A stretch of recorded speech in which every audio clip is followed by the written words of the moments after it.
İnsan hakları boyunca deklaratsiya onlarca gelebel kabul etilgenine bakmadan serbest insanlar halkara vesika ve milli kanunlarda kaydetilgen hak ve hukuklar için kureshmege mecbur. İşgalciler tarafından uydurulgan dava boyunca tutulup hapsке taşlangan meclis reisinin birinci muavini Nariman Celal halkara insan hakları kunu advokatının vastasının mektubunu aydınlattı. Celal'nın sözlerine göre işgal etilgen Kırım'da yaşagan Ukrayna vatandaşları için en esası Rusya ideologiyasına karşılık gösterip тиреніп ось кімлігіні сақламақтыр.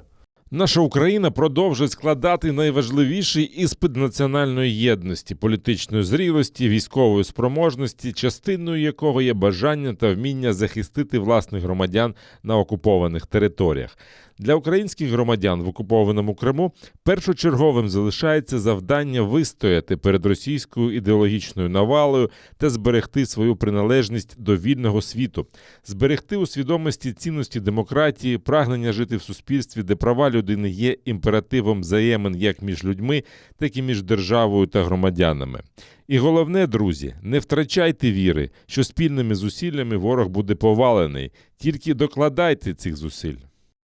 Сентябрьнің учы ведёртында işgalciler Nariman Celal ve ağa kardeş Aziz ve Hasan Ахтемовларны tuttu. Ularны Ахмеджет rayonunun Анғара көйінде gaz borusunda diversiya yapmalarında qabaatladılar. Ноябрьнің 8-inde Celalға nisbeten daha bir qabaatlav uyduruldu. Onu kanunsuz şekilde sınırdan patlayıcı maddeler keçirmesinde qabaatladılar. Böyle şekilde işgalciler Nariman Celal'dan Kiyev'de keçirilgen Kırım platforması sammitinde iştirak etkeni için intikam ala.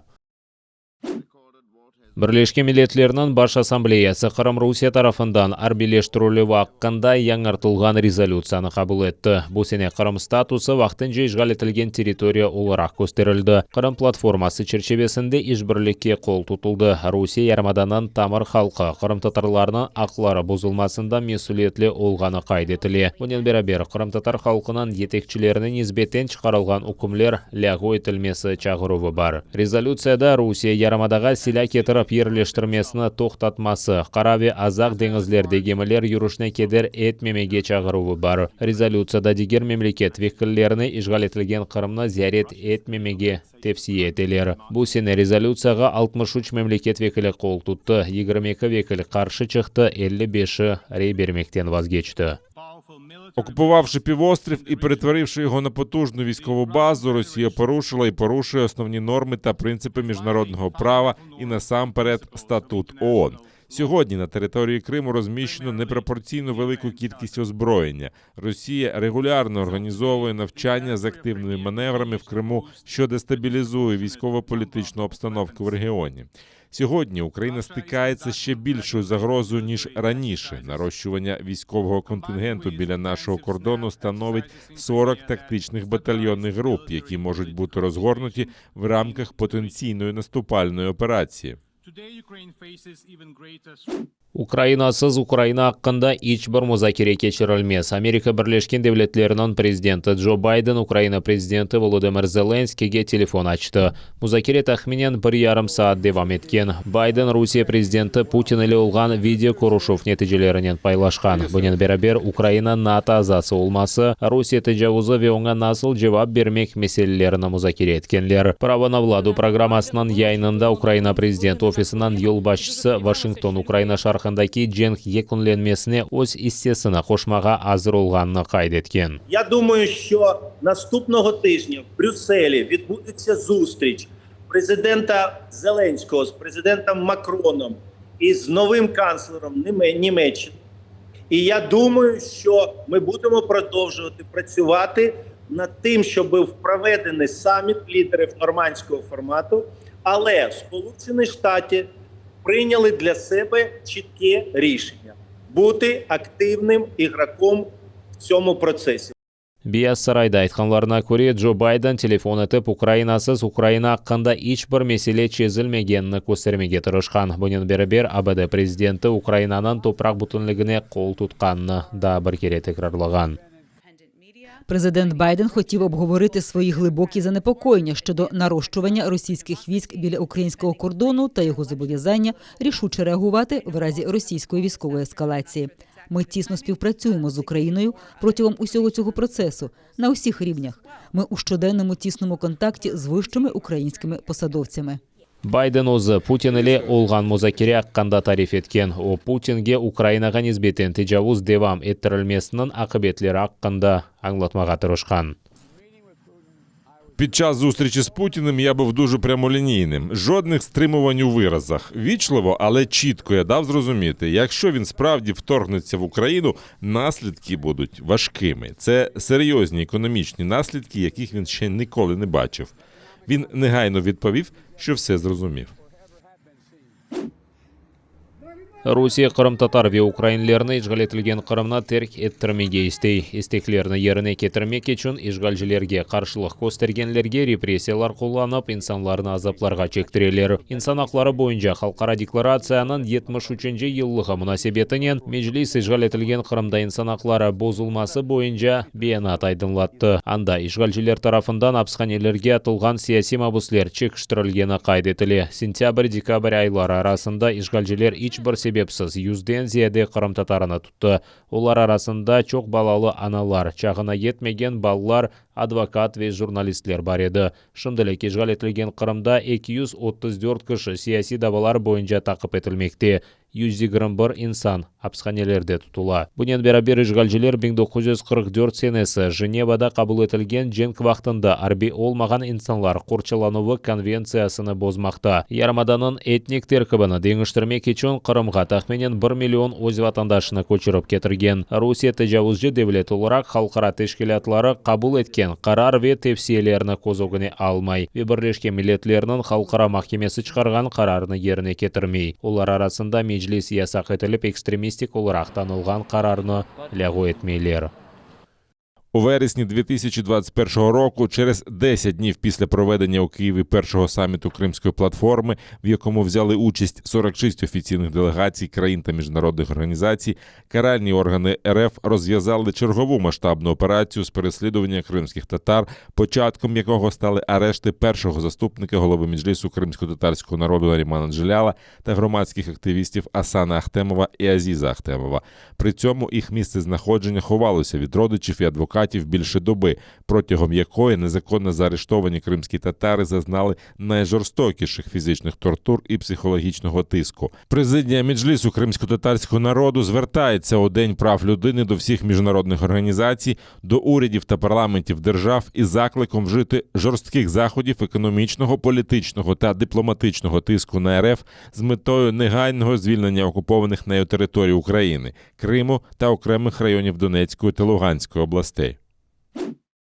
Шарқи жебеде екі Украин арбей яраланған. Işgalciler ağır mayınlar atқан. Арбейлерінің бірі ağır алда, дигерінің алы қанатлендіріжі. Екісі де екімлерінің незаретінде болуна. Işgalciler Причепиловка ve Станица Луганская қасабаларыны майеткен арбейлер позицияларыны 82 ve 120 калибрлы mayınларнен ұжым еткен. Бұнен бәрібер душман Шумы, Новомихайловка ve Южная қасабаларыны граната ve құршын аты жетіртібатларынен ұжым еткен. Украин арбейлері қаршылық көстерген. Сабадан Кенеде душман атышулары кайдетілген. Поблизу населеного пункту Піщане, що на Луганщині, ворог вів вогонь з мінометів калібру 82 мм. Українські захисники відкривали вогонь у відповідь, не застосовуючи заборонене мінськими домовленостями озброєння, та змусили противника припинити обстріли. Підрозділи Об'єднаних сил продовжують виконувати визначені завдання з відсічі і стримування збройної агресії Російської Федерації.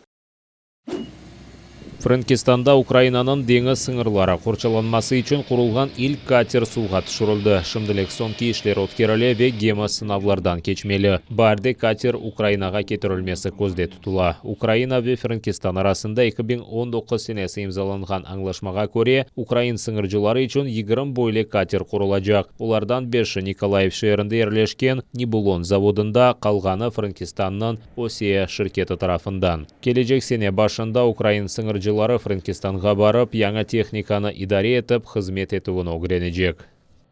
Катер довжиною 32 метри, розвиває швидкість близько 30 вузлів, але це ми побачимо вже в період випробування, які будуть відбуватися, після чого прибуде екіпаж катера і на протязі 4 тижнів буде проводитися навчання фахівцями підприємства. Буде проведена церемонія передачі прапора, і після цього катер буде завантажений на вантажне судно, доставлений в Україну.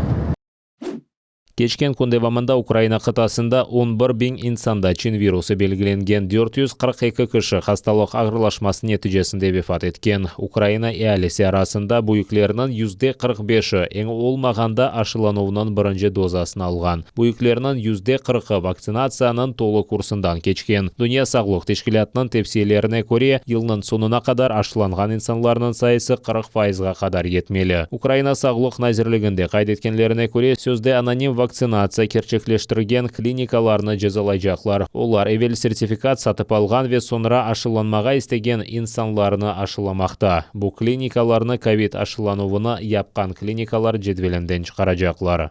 Тобто ці заклади свідомо порушують ліцензійні умови провадження медичної діяльності, тому будуть покарані. Вчора один заклад в Закарпатській області, який придумав собі процес анонімної вакцинації, був виключений мною з переліку закладів охорони здоров'я, які проводять щеплення проти ковіду. Тобто в цей заклад від сьогодні заборонено передавати вакцину, закуплену за кошти державного бюджету або доставлену в рамках глобальної ініціативи COVAX. Додатково, цей заклад буде ретельно проінспектований ліцензійною комісією міністерства на предмет дотримання ліцензійних умов. Сахты ковид сертификатынан сайбы olganlar bu kanun bozulubu hakkında özleri айтсалар ve bu cinayet açıklanmasında yardımcı olsalar koronaviruska karşı aşılanabileler. Ми маємо вже не один випадок, коли особа зверталась до медичного закладу з бажанням вакцинуватись, маючи підроблений сертифікат. Але медичні працівники в таких випадках змушені відмовляти людям у вакцинації. Ми хочемо врегулювати цю ситуацію та звільнити від кримінальної відповідальності осіб, які купили підроблений ковід-документ. Щоправда, для уникнення покарання до цих людей висувається принципова умова. Вони повинні добровільно зізнатись у скоєному та активно сприяти у розкритті правопорушення. Шымдылык пандемияның сары зонасында Киев'да 12 vilayet bulunmakta. Kırmızı zonada 10 vilayet kalmakta. Bu Vinnytsa, Volyn, Житомир, Запорожье, Киев, Николаев, Сумы, Хмельницк, Черкасов, Чернигов vilayetleri, Donetsk ve Odessa vilayetleri portakal zonada buluna. Ne vaktsina, ne ekimler, ne buzdolaplar bar. Yuqarı Şurada İnsan Hakları Vekilletlisi'nin Kırım sakinlerinin akları riayet etilmesi boyunca temsilcisi Irina Virigina Kırım'ın Memuri sınırındaki çoğar sınır keçişinde aşılanov noktası nasıl çalışkanını teşkirdi. Belli olganına göre aşılanov merkezinde tek hemşire bar eken, ama aşılanmaga istegen insanlar olganına bakmadan o ineleme eken. Saat 12'de ise aşılanov noktasını kapatıp Новоалексеевкаға кайтқан. Їм потрібно, щоб прийшло 6 людей, які саме хочуть вакцинуватися для того, щоб вскрити ампулу. Я питаю, добре, а який механізм потім? От зібралося 6 людей, які хочуть. Ми тоді, каже, телефонуємо в Чонгар, до нас приїжджає лікар з ампулою і тільки тоді можемо вакцинувати. Тобто, тут потрібно продумати механізм вакцинації, тому що медсестра просто так сидить і чекає, щоб прийшло 6 осіб зразу. Ми прекрасно розуміємо, що 6 осіб зразу можуть і не прийти. Kırım'dan çıkkanlarga ekspres-test yapıp noktası da teşkirilgen, ama anda neticeleri hakkında kimsege vesika berilmeyken. Не видаються довідки про проходження експрес-тестування саме з результатами експрес-тестування. І тому що медсестри Червоного Хреста просто не можуть видавати такі довідки. Для цього потрібно, щоб ці довідки видавали медичні працівники. І тому люди, які пройшли експрес-тестування, у яких негативний тест, вони вимушені їхати в Генічеськ і здавати додатковий тест. Це саме для тих людей, які хочуть подорожувати далі залізничним транспортом. İşgalcilerinin malumatına göre Yarmadada 490 insanda Çin virusu belgilengen. 32 kişi hastalık ağırlaşması neticesinde vefat etken. Akkurçılacılarının malumatına göre bu rakamlar 5 kerege eksiltilip gösterildi. Хасталарнын сайысы 2,5 кереге артты. Бұл Женеби Африка Жумхуриетінің көстергічлерідір. Дүния сағлық тешкілятында қайдеткенлеріне көре, коронавирустан яңы омикрон штамы эпидемияның 4-ші далғасы тарқалмасына себепчі oldu. Екімлер қайдеткеніне көре, мемлекетінің хастаханелерінде хасталар артмасы қорқута. Але люди, схоже, все одно не вакцинуються. І якщо зараження прискориться, почнуться проблеми. Дүния сағлық тешкілятында хабар еткенлеріне көре, соңки күнлері ағыр хасталарының сайысы пек чоқ артқан. Випадків більше, і також більше людей, які потрапляють до лікарні.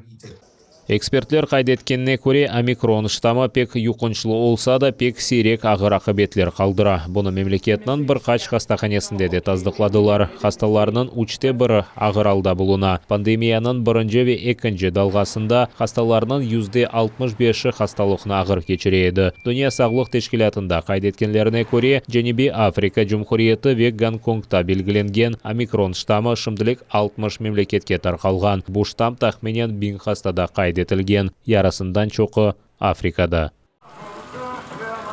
Бразилиялыларға Рио-де-Жанейро хакимиеті яңы елні Копакабана пляжында қаршыламаға рұқсет берді. Да 5 күн evvel күтлеви тедбірлер кечірілуі ясақ етілген еді. Ми розуміємо, що ці збори людей на відкритому повітрі не становлять ризику для передачі COVID-19. Якщо через 15 днів ми повідомимо про погіршення ситуації, це буде через вечірки у закритих місцях та квартирах.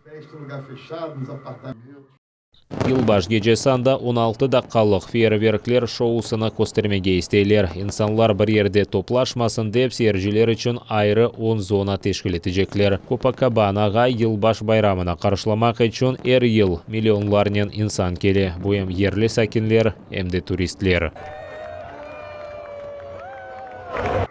Можу спокійно сказати, що люди можуть приїжджати святкувати Новий рік до Ріо. Це безпечно. Мемлекетте омикрон штамы қайдетілген соң күтлеви тедбірлер кечірілуі ясақ етілген еді. Бразилия дүния рейтингінде коронавирус тарқалмасы бойынша Америка ве Индистандан соң 3-ші ерде. Құрбанлар сайысына көре Бразилия 2-ші ерде бұлына. Анда коронавирустан 600 000 кіші кечінді.